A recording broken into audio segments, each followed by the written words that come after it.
Alright, I figured I'd make this video before I did some TK video, just because I know people are probably going to make fun of this, and it's really to just show you what I mean by letting the energy flow within you. Uh, it will help you, trust me, if you just try what I'm saying. You can't go based off of how I'm moving, because how my field is not how yours is. So it's not like it's not the same, which kind of it's not, but it's more of your control of the hands may be in a different position than mine. So I'm gonna do this and go easy on the making fun of, even though it might look ridiculous. So just check it out.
Alright, I'm going to stop it there just so I can make these few points.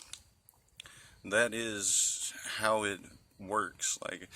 And if you look at my other videos and see the human magnetic field image I showed in one of my other videos, you'll understand why it ravels around like that, because you have like spirals. picture you got a magnet. You take copper wire and wrap around this magnet to hook it to other things to make them magnetic. And those little coils that go around you, that's what it reminds me of, like the copper wiring that goes around certain magnets and stuff, like for things that they use them for that. But that's why it maneuvers like it does. But basically, if you watched, I got to look down towards my feet and drag energy up and push energy down towards the lower chakra.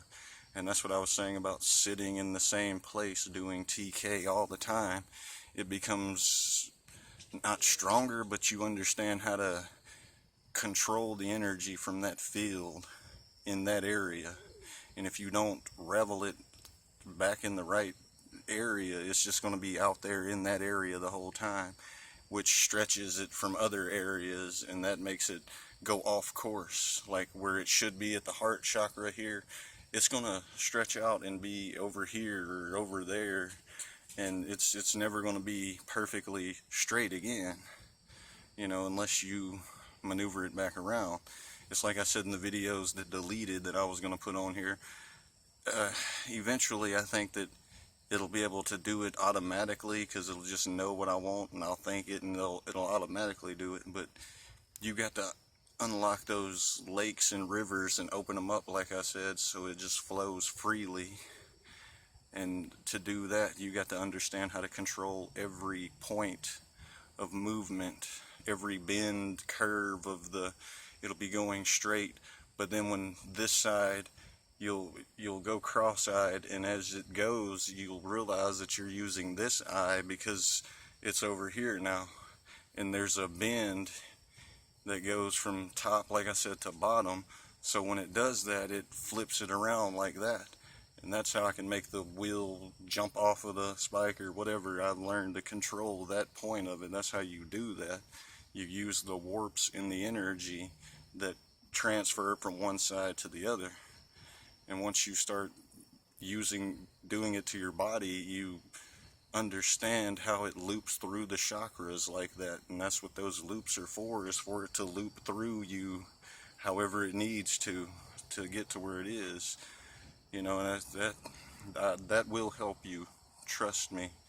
Next time you're doing TK, focus on your body. Sit there and think about what you think about when you want to move the side wheel, but don't sit, stand.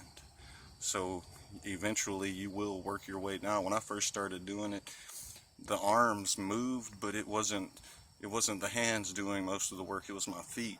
It started from the root chakra, and I started unraveling it from lower, because that's supposedly the first chakra is the root chakra. And I stayed out here for months doing what I was calling Tai Chi, but then it advanced into what I can only describe as martial arts, all forms and types of martial arts. And it was just because of the field, it was doing that on its own. Like, I did some crazy kicks, but it was just trying to shoot the energy to where it needed to be, so it would flow freely. Like, you can't do a high kick, you know, over your head if your energy chakra is bundled up at your hip. You got to unclog that energy and let it flow freely, and when you can stretch out and do many things. I still haven't done the splits because it's all slow. It makes me go down, like I pull the crown chakra down and it feels like it puts weight on me and it drags me down, and I start doing the splits, but it's so slow go that by the time I get to going low, get halfway there, it's like there's so much pain in the legs by then that I just have to fight against it and come back up and readjust it back to where it was, because it is tough to do. I've never been able to do the full splits, but try that. Focus on yourself. I'm going to go do a video of TK here too, you know, here in a minute, and put that on there as well for people who type in how to do telekinesis, but they don't want to hear the explanation. They won't watch a video like this for some reason when they want to know how I'm explaining the best way how. They want to see it. Like, when you type in how to do TK and you see somebody doing it, that's not telling you how, that's just showing you that they can do it. If you want to know, listen to this. Flow your energy through yourself. Focus on the TK that you would focus on when you start doing it, but look within your chakras. Don't look past your own personal space. Stay right up in here. Stand there still for a minute. Think about what it's like to see that paper start moving on the side wheel, and then clear your mind. And you don't focus on where you have to go next. Once you get into that loop of energy, it'll carry you. When I was doing that, I wasn't thinking about, okay, I got to go here now. I was in that pool of energy, and it is like a river. It will carry you where you need to go. And once it does, you'll be able to go with it and understand where you need to go next before it goes, but don't force it. See if you're right. Think about it and see if it happens. It will do what you think, so don't think it too hard, because it'll be like, okay, you want to go here, and it'll put it over there, even though that's not the place you want to be. That's why I suggest just clearing your mind and flowing with it. But once you do that, eventually you'll be like, okay, I see it loops around now and does that. And eventually it'll work to your eyes, and you'll start tripping out when that happens, because then your TK will start slowly getting better and better. You know, some of the things I do, like I said, impress me, scare me. It's really cool. Some things I can duplicate again, others I can't, but you know, eventually it will get there, and I won't have to do those movements to readjust everything back. It'll just naturally do it, I believe. You know, it could take years. That's why some of the old gods back in the day, like Zeus and them, there's no imagery of them young, because it took them many years to get it right, to become considered as gods, because they had to, like I do, flow with the energy and understand control of it. You know, I believe that was back in the day it happened, because back then they didn't, you know, they didn't just freely give this knowledge out, but they weren't trying to destroy the knowledge, unless it was somebody who just wanted to be a god. So they made sure that none of the evidence of how to do it was around. The only way to do it is you have to be a god. You know, when that started happening, then they started destroying all the knowledge of how it works and everything. I believe, anyway. You know, some of those documentaries are true about some of that. Not all of them, but some. You know, I'd really believe that. But just try to start messing with your own energy field, basically. See what happens and let me know. I really didn't think about people subscribing to the video. I just wanted to help create a world of superheroes, but you know, I try to make videos every once in a while, but for me it's more of learning how to control it. And I don't even grab my phone when I go in there and start it. I just go in there and start practicing. I don't overdo it, but I have been known to stay in there and do telekinesis for 2 hours, and it works immediately, and it doesn't stop until I'm done with it, you know. So if it doesn't work for you all the time and you can't figure out control, I believe that this is the best way to do it, is learn to flow with your energy field. And when you learn to flow with it and know what it wants, then you learn how to control it. That's the most simplest explanation there is. And if you can do TK, that means you can manipulate your field in some way. So once you get inside of that field and stay within it and let it flow with you, you'll get it. You'll feel it and understand it, I believe. But if that happens for you, let me know. You know, send me a message on here, let me know, and tell me if it works or not for you. And I hope it does help, especially somebody who wants to help other people. That would be cool. Like I said, that's the first mission for everyone. Ben Parker, with great power comes great responsibility. We must help everyone. So, everybody take care, and I'm going to end this video and take a minute and go in there and do some TK on video and put that on there with these. So for all those who want to learn how to do TK by watching somebody and not fully understanding it, they'll just watch that entire video. Alright, take care.